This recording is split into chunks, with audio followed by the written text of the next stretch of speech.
fellow readers of Every Word, and welcome to Every Word 365. I'm your host, Christina Munoz-Madsen. Today we're reading Joshua 6 through 8.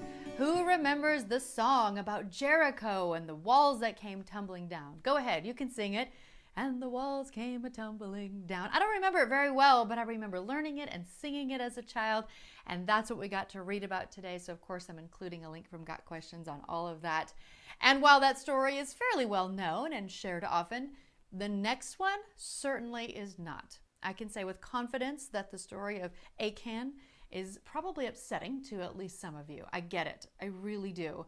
But I feel like this is why it's so important to read all these Old Testament stories, so we really do learn to revere God as the creator of all things. It seems like pride has crept into our society and tells us that since we are good people, our God shouldn't be so harsh. But even the Bible says that our hearts deceive us. The human heart is the most deceitful of all things and desperately wicked. Who really knows how bad it is? That's in Jeremiah 17:9. It's one of my least favorite verses of the Bible. But again, I didn't create this stuff. I didn't write this stuff. I'm not the creator of the universe. We must recognize that since the fall of man, when sin entered into our world, we are sinful creatures. Now, we don't have to hang our heads and mope around feeling bad about that for one reason and one reason only: Jesus.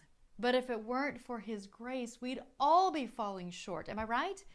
This is going to sound very harsh, but I once heard someone say, the next time you create an entire universe, you can do it differently. But until then, it's not for us to decide whether or not we're okay with what God does.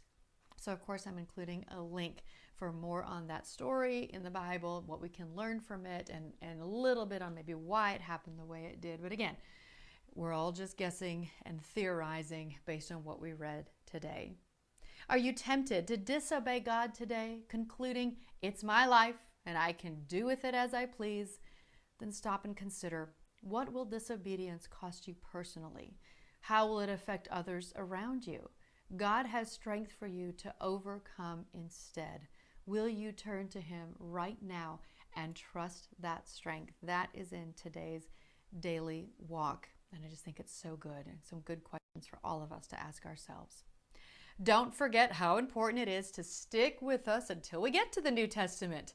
If you've gotten behind, paperclip the readings you've missed and start with today or tomorrow's reading. That is the best way to get through this, because otherwise you might just think it's too much, drop out and quit. And that's the worst thing you can do, and something that Satan takes a lot of joy in. So don't help him be happy.